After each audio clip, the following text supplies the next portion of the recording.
If you enjoy our videos, subscribe, like, and comment to support us. Thanks for tuning in.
Here. Do you want me to take you in for peeping? Hello, Tim. On your way home? Oh, finally. Oh, my feet ain't half numb. Something the matter in there? Yeah, just a light. I noticed it's been burning for a couple of days now. Wondering if I shouldn't step in and tell them about it. I reckon they must have left it burning by mistake, you know. They'll know all about it when they get their gas bill next month. Yeah, I know. It seems a shame, though, doesn't it? Still, I don't think it'll do much harm to go and ask them if they know it's on. I hope they didn't tell you to mind your own business and pack you off. Well, I'm just going to have my pint before supper. Cheerio. Cheerio, Tim.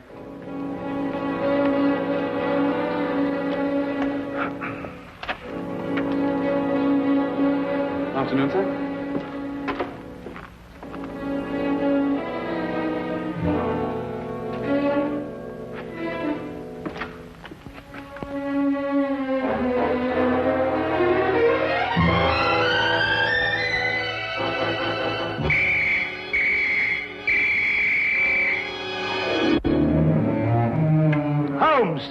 Poison? Yes, Watson, Egyptian, as a matter of fact. I'd read about it before, but I'd never worked with it. That's the key pot! Oh, yes, so it is. I'm sorry about that, but there doesn't seem to be anything else empty at the moment. Is nothing immune in this place? Really, Holmes, there must be something else you could have used. Oh, nothing to worry about, Watson. It's perfectly soluble. I'll have the pot washed out and ready for use by the time you come back from Regent's Park. You can save yourself the trouble. That's the last drop I'll ever drink out of that pot.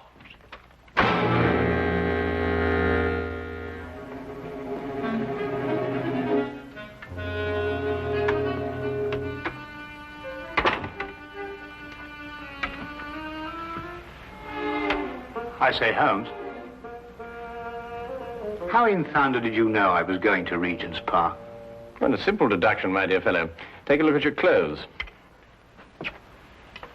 Oh, what's the matter with them? I might easily be going to the club in these. You're immaculate, except for those old shoes. Hmm? Oh, those. I've forgotten all about those. So I deduced that you're going to a place where you're likely to meet people, but also you're liable to scuff your shoes. The gravel paths of a public park seem to fit that perfectly.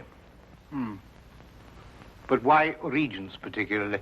We're lunching at 12:30, and since it's now nearly 11, I assume that your choice of parks is limited to the most convenient one, that being Regent's, of course. Simple deduction, really. I wonder who that can be this time of the morning. Would you care to deduce it, Watson? No, I think it'd be simpler if I just open the door. Would you be Mr. Sherlock Holmes? No, but won't you come in? It's Mr. Holmes I got to be finding. I am Sherlock Holmes, madam. Won't you be seated? I will that. Sure, I've lost a bit of my breath. Have you come far? Clean up from Chelsea, I have, sir. Well, that's a long way indeed. May I introduce my very good friend and colleague, Dr. Watson? Good morning to you. Good. My name's Dugan, sir. Mary Dugan. No doubt you find it a bit odd having a stranger burst upon you in the height of the morning like this, but I've come from a house black with sorrow to ask your help. 'Tis the house I work in. Is there some difficulty in the house? Difficulty? Aye, and more. There's murder. Ah, murder, is it? Now, this is most interesting. Won't you go on, Mrs. Dugan? 'Tis the master of the place himself, Mr. Harringway, that's dead. Found by the bobby of our street. Filled with a dose of something with a great long name, the old man was. But surely if he was found by the police... The police? Sure, it is them that brings me here. For they've come and rode young Mr. Vernon off to jail for committing the crime. Mr. Vernon? Aye, a strapping lad who's soon to marry Mr. Harringway's stepdaughter, Janet. I gather that you're not in agreement with the police, Mrs. Dugan. Ah, sure, that's the problem. That's what's been torturing me all through these black nights and making my life unbearable. For you see, Mr. Holmes, it was my testimony, and my testimony only, that's put Mr. Vernon in jail. It's because of what I told the police that he's sitting in this cell this very moment waiting for his time to go. And yet you believe that young Vernon is innocent. I'm certain the lad's innocent. Sure, I feel it in me bones. Yes, but I say, didn't you tell the police the truth? I told them the truth, sir, but somehow unbeknownst to me, I must have lied. Perhaps you'd better start your story from the beginning, Mrs. Dugan. Aye. Well, it all happened last Friday afternoon. Late in the afternoon it was, for I was soon to be leaving the house, having the weekend off as I do. It would be about 5 o'clock, when there was suddenly a great clatter upon the door.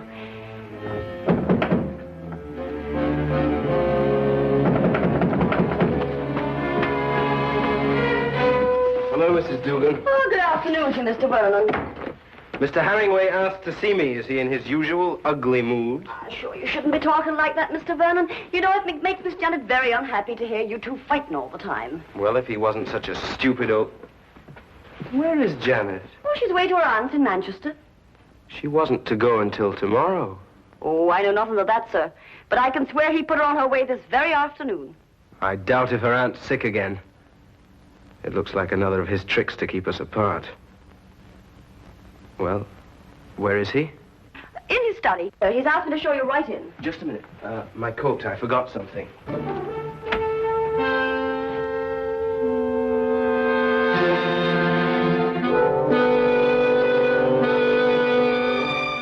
All right. Come in. Mr. Vernon, sir. Would that be all? No, Mrs. Dugan. I want you to remain. Remain, sir. Just sit over there and listen to every word that's said.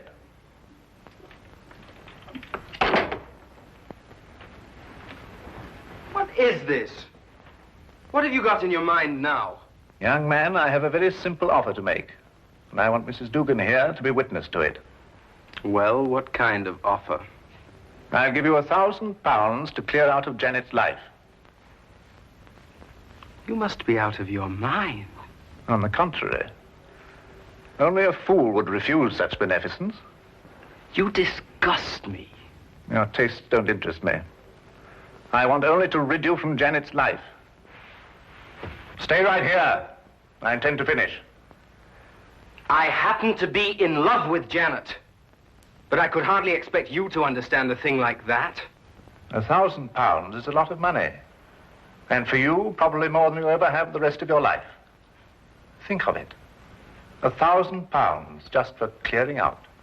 When I clear out, as you put it, I'm going to take Janet with me. I warn you, this is your only chance to gain anything. You must always win, mustn't you? Every little thing has to be your way. Even if it means destroying your daughter's happiness. I'm not interfering with her happiness. I only want to cleanse her life of a bit of trash. You may have had her under your fist all her life, but she'll break away now. No matter what you do, Janet's going to marry me. Mr. Harringway! Medicine. My medicine in the cupboard in the next room. I'll get it. Green bottle on shelf.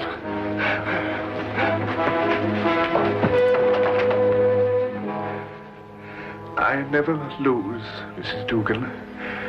I never lose. Oh, hurry, Mr. Vernon, please, hurry. Coming.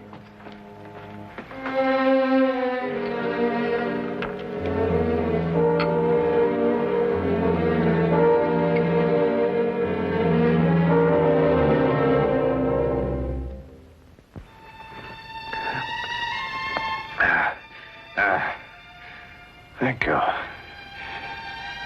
feel much better. Well, there's no need to stare. I'm all right. Now get out of here. Both of you. Get out.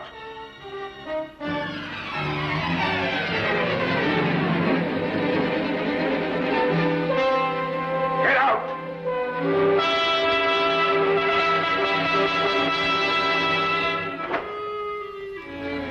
A few minutes later, I left the house. And that's the last I ever saw of Mr. Herringway. Alive. I see. And what did you tell the police when they questioned you? Sure, I told them everything. Just as it happened.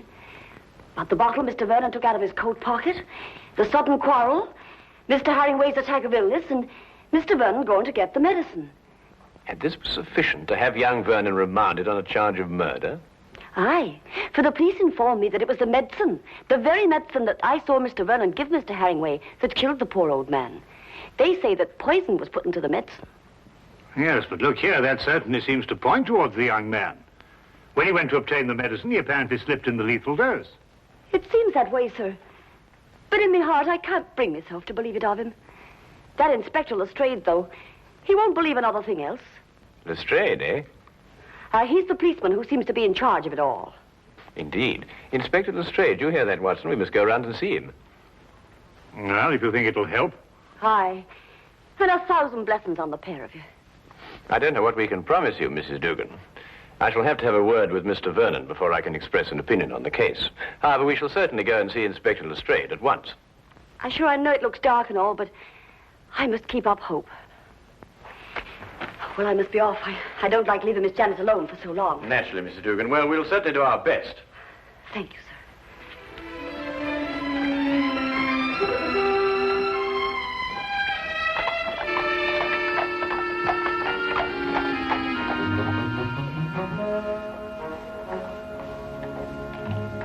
I can't see any reason for it. The man is guilty. Anything you want to know, I can tell you myself. Oh, come, Lestrade. I only want to ask the young man a few questions. It's time for my lunch. You needn't come. Now, look here, Holmes.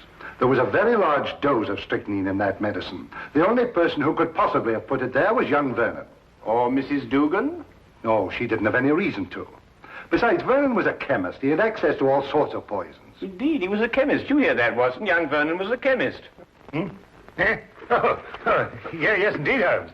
Yes, I thought you'd be interested to hear that. Well, I am indeed. It is most important, and I insist upon seeing the young man immediately. We have no time to lose, Lestrade. No time to lose. Oh, all right, all right, all right. I don't see what you can possibly gain from this. But if you insist, you can see for yourself. His whole attitude merely supports the evidence. Well, here we are. Inspector Lestrade. Yes, sir.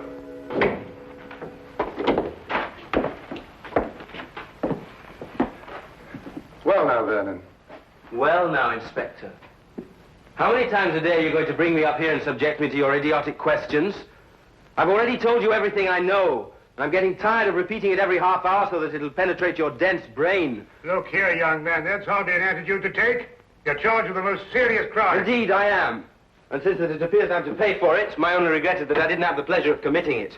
There's just one point. I don't know who you are, but you may as well know that I don't wish to answer any of your questions either. It appears I've talked myself to the gallows, and that should be enough. So good day to the lot of you. Good day to you, Mr. Vernon, and thank you very much. You've been most helpful.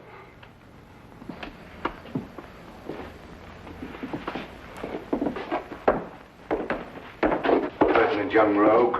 Oh, very interesting, Lestrade. Take the Baker Street, Holmes. Certainly not, Watson. We have a killer to catch. Killer? Yes. What do you think you were just talking to? A very furious young man, Lestrade. But he's as innocent as Dr. Watson, me, and you. Or perhaps not quite as innocent as you.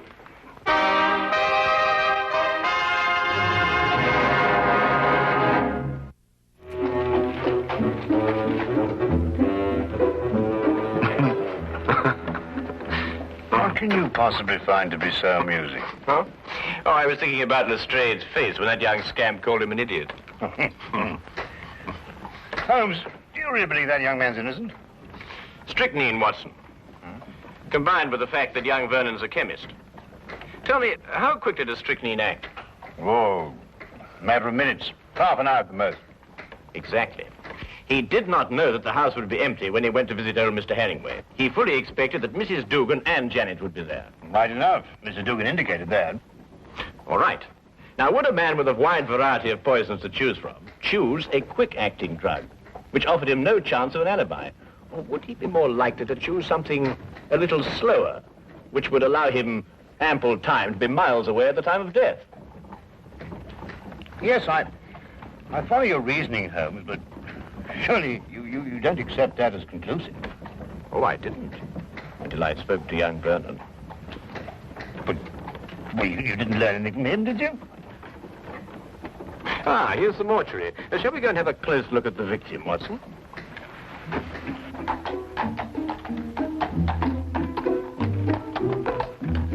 Holmes asked to see the medical examiner's report, and as we prepared to enter the mortuary, he explained his theory that Vernon's violent temper didn't fit into the cold-blooded pattern of this crime. A particular sort of fellow, our friend Herringway. Oh, why do you say that?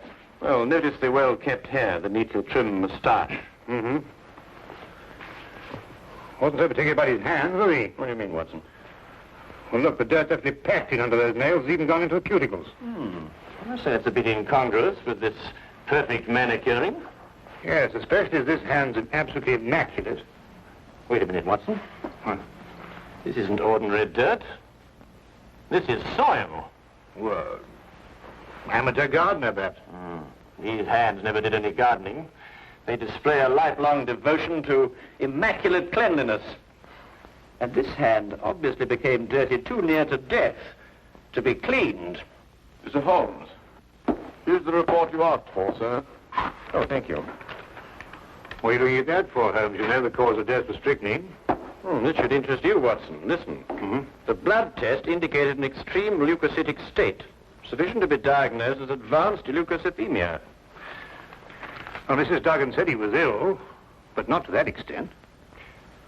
Watson, tell me, how long do you estimate Herringway would have lived had he not been given that dose of strychnine?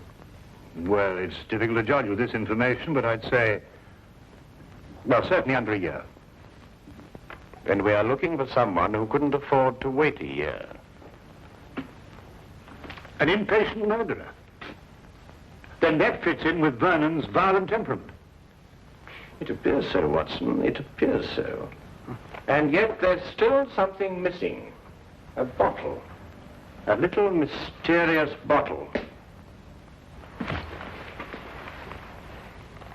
Watson, would you go and collect Mrs. Dugan and take her round to Vernon's apartment? Ah, yes, of course. What will you be doing meantime? Oh, I'm going over to Vernon's place now. There are a few things I want to check over before you arrive. But it's bound to be locked up. How are you going to get in? Oh, with a key. Have you got the key to Vernon's apartment?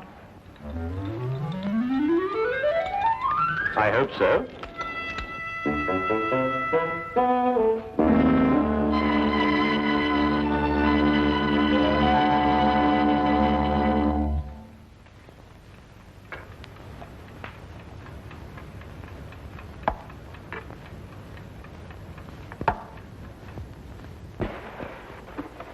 We came as quickly as we could. Thank you, Watson. Do you think it's proper bursting into a strange man's apartment like this? Well, it isn't proper in the least, Mrs. Dugan, but if we're going to help young Vernon, I'm afraid there's very little choice. What is it you want me to do? Do you believe, Mrs. Vernon, that you could identify the bottle that he took from his coat pocket on the day of the murder? Yes, I think I can. Good. Then would you mind examining these and take your choice, if any?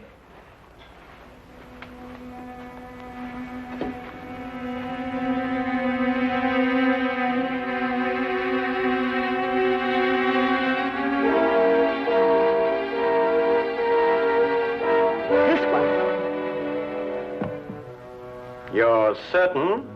I'm absolutely certain. Thank you, Mrs. Dugan. Thank you very much.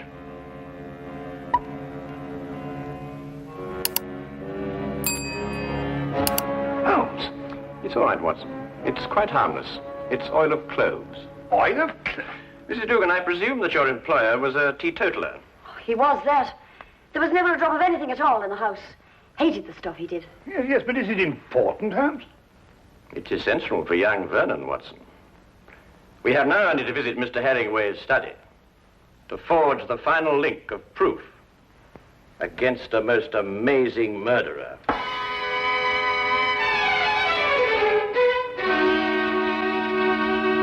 Really, Miss Herringway, I hope you realize that in this case I find myself in a particularly difficult position. But as a police officer, I have no alternative. I must follow the dictates of the law. But Tom didn't do it. He couldn't have done it. It just can't be. Precisely the opinion I expressed to you this morning, Lestrade. Holmes? Oh, Miss Janet, this is Mr. Sherlock Holmes, and this here gentleman's Dr. Watson, his friend. It is because of me that they're here. You see, I went to them begging for the help. Help? It was your fiancé's arrest that prompted Mrs. Dugan, I believe. I see. Sit down, please. Well, really, Holmes, why do you persist in this? I've always had the greatest respect for your ability, but in this case, well, you astound me. Oh, now, come along, Lestrade. Well, it's true. Vernon had access to poison. He was here when it was taken. And above all, look at the motive. Just look at the motive. Who else had such a motive? Who else? Inspector, you didn't know my stepfather. He was a tyrant who loved nothing, no one. His whole ambition was power, and his whole pleasure was to rule. To my stepfather, my marriage meant only a loss of power, part of his kingdom, and he fought it in every way. Life here became unbearable after I met Tom. Mrs. Dugan can testify to that. Well, 'tis true he was not a kindly man, and he did begin to get a bit odd of late. I see. There were some flowers in this room. Where are they? Flowers, sir? Holmes. Now he's interested in flowers. Petunias, perhaps? Mrs. Dugan? Why, sure, I put them out in the yard to get a bit of sunlight, sir. So dark it was in here. Then there were some flowers. Mrs. Dugan, would you be kind enough to fetch them, please? Yes, sir. Holmes, what have flowers got to do with... Watch. You know, Inspector, your difficulties in this case really must be overlooked. Do you know that you've been deliberately duped? And very cleverly, I might add. I haven't been duped at all. I've got my man. Now, you see, you were looking for a murderer, whereas, of course, there isn't one. First it's petunias. Now there's no murder. There's a body, but no murder. You see, Mr. Herringway committed suicide. There was no indication of suicide whatsoever. No message, nothing. Well, naturally there was no indication of suicide, because it was deliberately planned to look like murder. Are you serious? Completely, Miss Herringway. You see, your stepfather was more of a tyrant than you imagine. Losing you to Vernon meant losing power. And so first of all, he tried to bully him. Then he tried to bribe him. And when that failed, he tried to kill him. Mr. Herringway tried to kill Vernon? Yes, Watson. By committing suicide in such a way that Vernon would be blamed and executed for Herringway's death. The stage was set, the heart attack was feigned, and Vernon was sent to get the medicine. If Herringway took the poison himself, where did he hide the bottle? Of course, that's right. The poison acted too fast for him to dispose of the container. But he did dispose of the container, Watson. And if my theory is correct, it should be in one of the two flower pots that Mrs. Dugan is holding.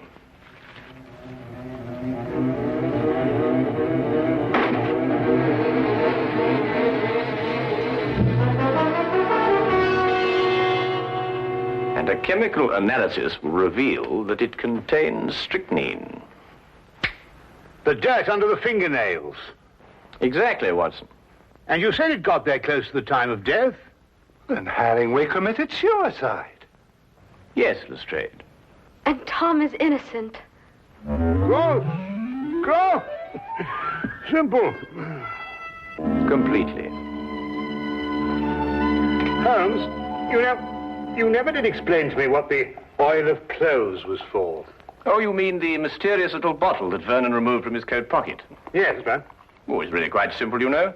You see, Vernon stopped at a pub for a few stiff whiskies to brace himself for his interview with Herringway. But the old man was violently opposed to the use of alcohol, so he had to do something to remove the evidence from his breath. Oil of cloves is quite common for that purpose. Ah, I see. Tea? No, none for me. No, I've had some before. My digestion is not quite up to it. Your digestion? Yes, I forgot and mixed our tea with some of that rare Egyptian poison.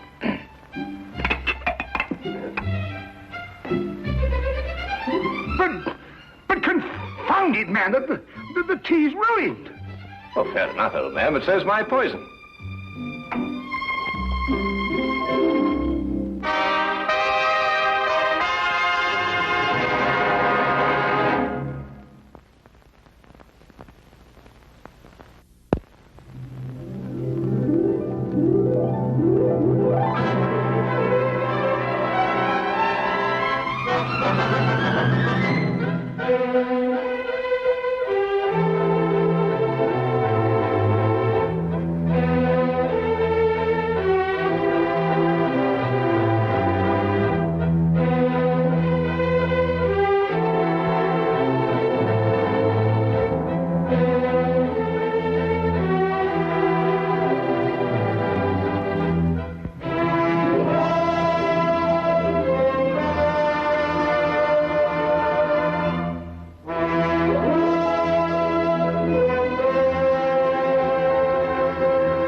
Chapter 1. A Shadow on the Doorstep. It was upon a dreary Tuesday in November that the affair of the tyrant's daughter began. The fog was a tangible presence, a grey, creeping blanket that smothered the city's sounds and secrets. It pressed against the window panes of our lodgings at 221B Baker Street, distorting the familiar gaslight glow of the street lamps into hazy, spectral orbs. Within our sitting room, however, a profound sense of peace reigned. A cheerful fire crackled in the hearth, casting dancing shadows upon the walls, and the air was thick with the familiar scent of Holmes's strong shag tobacco. He himself was hunched over the chemistry bench in the corner, a figure of intense concentration amidst a bewildering array of beakers and test tubes, while I, for my part, was settled in my armchair with the latest edition of The Strand. The quiet of our evening was broken by a knock upon our door. It was not the firm rap of a constable, nor the casual tap of a messenger boy, but a hesitant, almost fearful sound that suggested a soul in deep distress. A moment later, Mrs. Hudson showed in a young woman. She was elegantly dressed in the finery of mourning, yet her expensive cloak was damp from the pervasive mist, and her face, framed by a fashionable bonnet, was as pale as winter marble. Her gloved hands were clenched so tightly around a small reticule that her knuckles showed white, and her eyes darted about the room as if she expected a phantom to leap from the very shadows. "Mr. Holmes," she began, her voice a fragile whisper, "I was told you are the only man in London who can help me. I am living in a state of mortal terror." Holmes rose from his experiments at once, his sharp, hawk-like features softening with a professional courtesy that always put his clients at ease. "Pray, be seated, madam," he said, gesturing to the chair opposite his own. "Fear is a poison. Let us see if we cannot find its antidote. There is no need for introductions. You are Miss Eleanor Finch, daughter of the late shipping magnate Sir Alistair Finch." The young woman gasped, her eyes widening in astonishment. "How could you possibly know?" "He observed," he replied, with a faint smile, "that you wear a unique mourning brooch of jet and pearl. It was commissioned, if I am not mistaken, from a Bond Street jeweller who worked exclusively for your father. A simple deduction." "It is true," she conceded, seeming to draw a small measure of confidence from his incredible perception. "My father, he was a hard man, Mr. Holmes, a tyrant to many. He was respected for his wealth, but he left a wake of enemies. I fear one of them now means to collect a debt from me." With trembling fingers, she retrieved a folded note from her bag. "This was slipped under my door this morning." Holmes took the paper from her, his manner shifting from gracious host to keen-eyed hunter. He held it beneath the bright lamplight, examining it with his powerful lens. It was a common, cheap sheet of paper, folded once. The words scrawled upon it were stark and brutal. "The sins of the father shall be paid by the daughter. Your inheritance is stained with blood. Soon so will you be." He looked up from the note, his grey eyes alight with that familiar fire I knew so well. The paper is common, designed to be untraceable. But the handwriting, though disguised with a deliberate crudeness, tells its own tale. Most intriguing. Chapter 2. The Bitter Workman. Our inquiries into the late Sir Alister's legion of enemies began without delay. Holmes, with his encyclopedic knowledge of London's undercurrents, identified a promising starting point.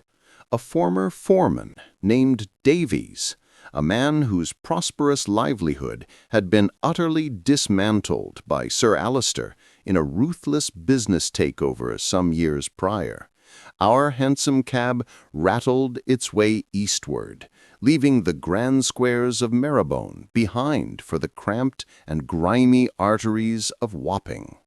Here, the genteel fog of Baker Street was replaced by a harsh, acrid smog that stung the eyes and throat, a perpetual miasma of coal smoke and river damp. The world grew louder, the clatter of iron-shod wheels on cobblestone competing with the distant clang of shipyards and the coarse shouts of dock workers. Our destination was a public house called the Mariner's Rest, a dark and forbidding establishment whose windows were so clouded with grime they admitted almost no daylight. Inside, the air was thick with the smells of stale ale, sawdust, and unwashed bodies. We were met with a dozen suspicious glares from the patrons, men with hard faces and harder hands, who viewed our clean collars and polished boots with open hostility. We found our man hunched over a scarred wooden table in the corner, nursing a pint of dark stout.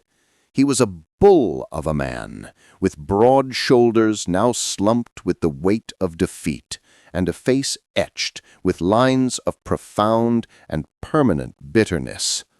Holmes approached him directly, his voice cutting cleanly through the tavern's din. "Mr. Davies, my name is Sherlock Holmes. We are looking into the affairs of the late Sir Alister Finch."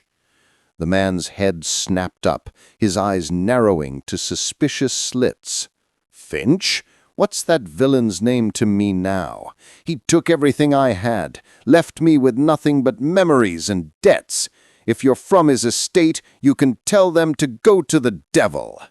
"We are not," Holmes said calmly, "but we have reason to believe that someone harbors a deep and threatening grudge against his daughter, Miss Eleanor Finch."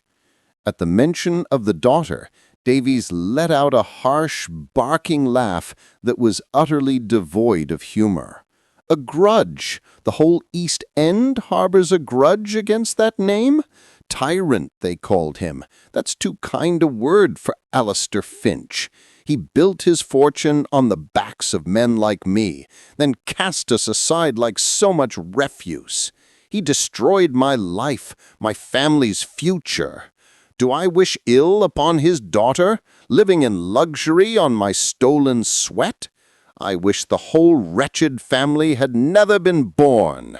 He slammed his heavy fist upon the table, making the glasses jump and silencing the nearby conversations. Then perhaps you would not be surprised to learn of a note promising a violent retribution, Holmes pressed. Snare. A note?